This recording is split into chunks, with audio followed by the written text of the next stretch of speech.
Alright, what's the deal, people? You know who it is. It's your boy Hustler88, and welcome to the channel. I know it's been a minute now, but it is what it is.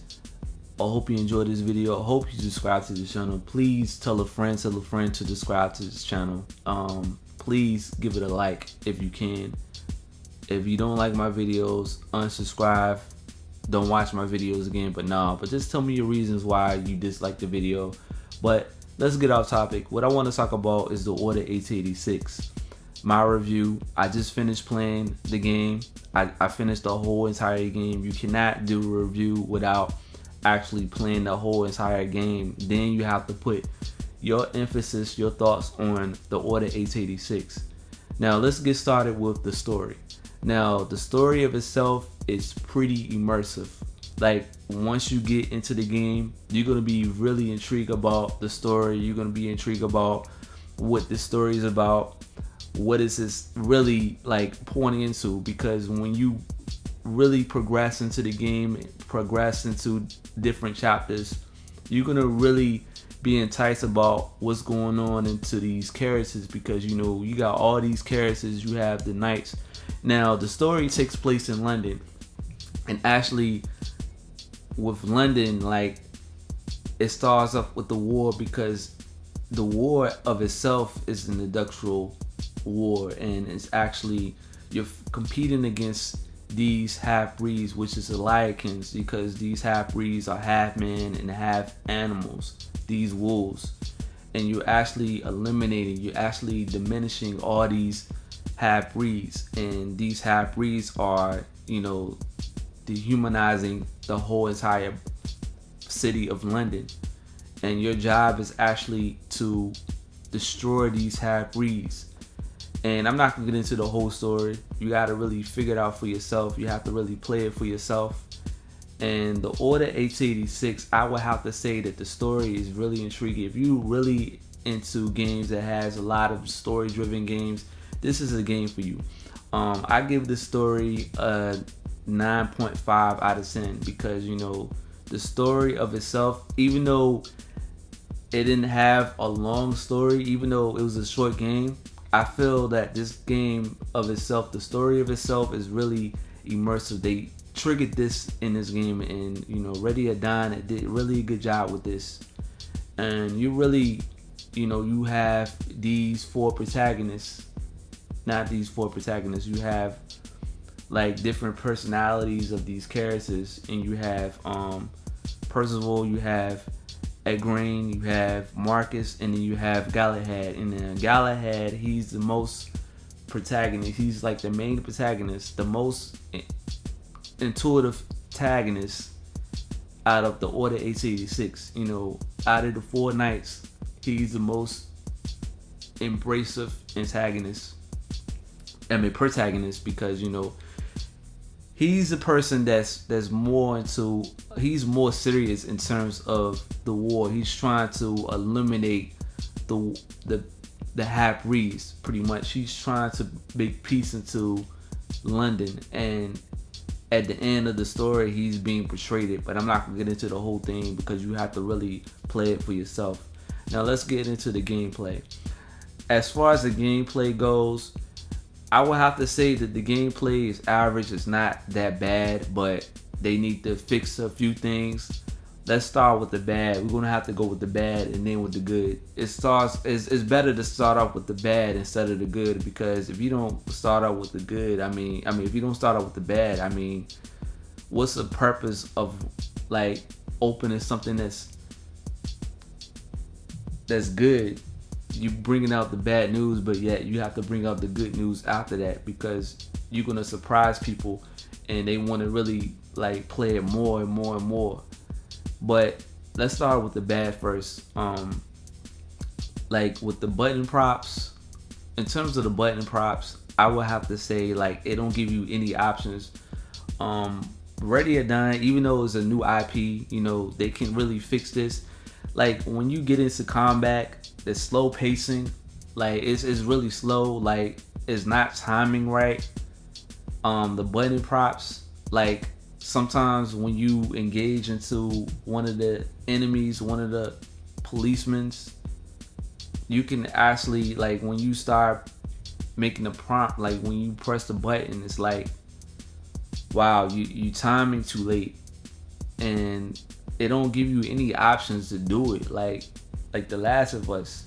Like The Last of Us gave you options. They gave you prompts, but they gave you options as well. But this game don't give you any options on how to maneuver your enemies. What else? They had the camera. Like, when it comes to the camera angle, like, they really need to fix the camera angle, because the camera angle is just too, like, it's too close to Galahad. Like, it's like when you get into cover, it's like, you don't see the full action. You don't really see the full action at all. You don't see it at all, period. Like, you just see like a glimpse of it, but you don't really see the whole thing.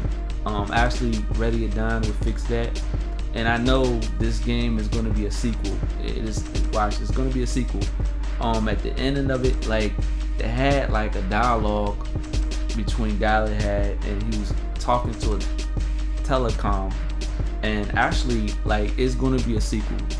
You can tell based on the last ending of it, it's going to be a sequel. But as far as the gameplay, like, now let's start with the good. Now, with the good side of it, in terms of the shooting mechanics, in terms of the frame rate, like, I didn't experience no issues whatsoever. Like, it was so smooth, it was so clean, like, it was so precise, to the point where it's like you really want to play it more. Like, every time when you shoot one of the enemies, like, they can fall out really quickly. Like, you can die. Like, if you put it on hard, like, I put it on hard on the campaign that I played. I mean, I put it on hard, and pretty much with hard, like, you can die pretty quickly. You gotta really have a critical mind. Like, you really have to think when you going against these enemies. And you can experience some challenges things. Like, you can experience these gunmen, like, because in terms of the AI, like, the AI is kind of like, when you first start playing the Order 1886, it can be dumb, because you got all these guards, they trying to run up to you. Even if you put it on hard, it's like they'll run to you. Like, instead of going to cover, they'll run to you. Like, they just shoot you like out of nowhere, and you can easily kill them.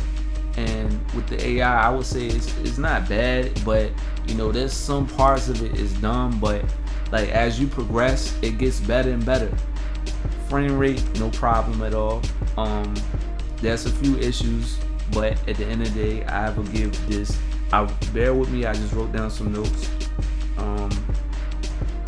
I give this a 6.0. I give it a 6 out of 10. Reason why I gave it a 6 is because there's some few issues with the gameplay, in terms of the AI, in terms of the slow pacing, in terms of the camera angle. I give it a 6. Now, let's start with the graphics. Now, hands down, if you say that the graphics is horrible, you saying that the graphics is downgraded, like, I mean, you need to go see a specialist. You need to get out of my channel. Like, seriously, you really can't see. I mean, can you see? Can you really see yourself right now? No, I'm joking. But if you can't say that the graphics is good, like, the graphics is so, like, immersive in terms of the details, in terms of the weapons, in terms of the environment, I mean, I don't know what to tell you. Like, you really haven't even got your hands on it. You really gotta put your hands on it. You really gotta play it just to have that feel of it. But the graphics speaks for itself, because you can't say that the graphics is horrible. Although, there's a few issues with the gameplay, graphics is like the icing on the cake. Like, you gotta have, like, I'm gonna compare it, like, producing, for example. Like, if you're gonna produce music, like, the production of it gotta be good. You gotta have good beats. But the rapping is the main ingredient. Like, without the main ingredient of the music, like, it's not good at all. Same thing with gaming. Like, the quality matters the most. Now, with the graphics, I would have to give it a 10 out of 10, because the graphics speaks for itself. Like, you started at E3. At the beginning of the E3 2014, like, you was gonna see it automatically. Like, I just saw the graphics. It's like, wow, like, I gotta get this game, like, automatically. But I got it from GameFly. I didn't buy the game. Thank God I didn't buy it. What else? Visuals and sound. I'm gonna go with the visual sound. Now, the visual sounds of this game speaks for itself.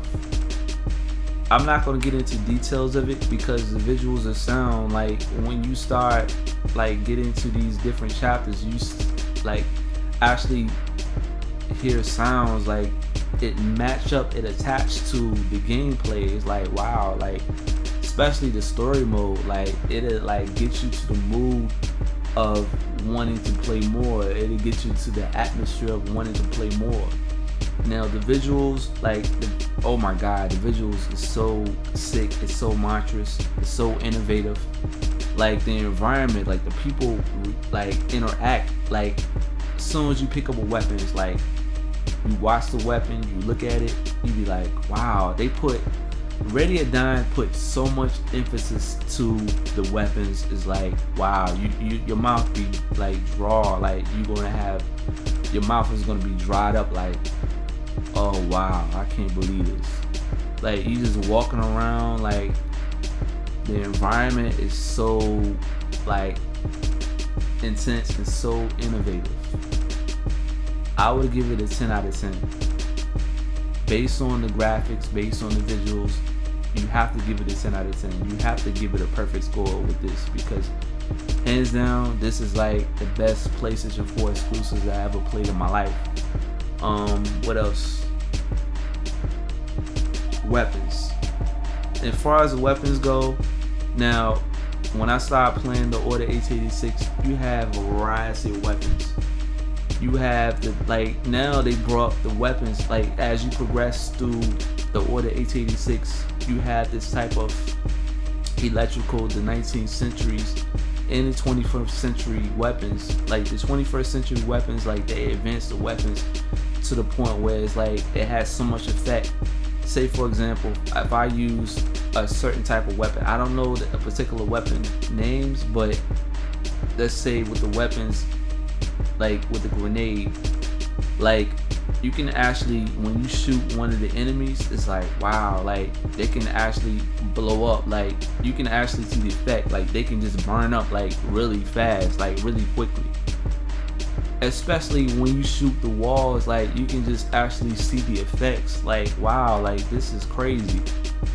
And the weapons of itself is like, you'll be blown away when you progress. Like, when you first play it, it's like, wow, it's nothing. Like, it's boring, like, it's dull, it's like, wow, what's going on? It's the same thing, it's nothing new. But actually, as you progress, like, you can be like, wow, this is like crazy. The shooting mechanics is crazy. Like, when they get shot, like, you can actually see them get shot visually. Like, you can actually, they can die, you can see the physics and the mechanics. It's like, you can just see that in, like, in real life, and it actually attached to that in this game. With the overall game of the Order 1886, I would have to give it, now I did my math, so I gave the story a 9.0, gameplay 6 out of 10, graphics 10 out of 10, visual sound 10 out of 10, weapons 9.5 out of 10. Divided by 5, that would give me 8.9. So I give this game a 8.9 out of 10. It's not a bad game, it's a solid game. It needs more improvement. But just tell me what you think about this video. Leave your thoughts, comments, like, subscribe, and I'm out. Deuces, peace. God bless.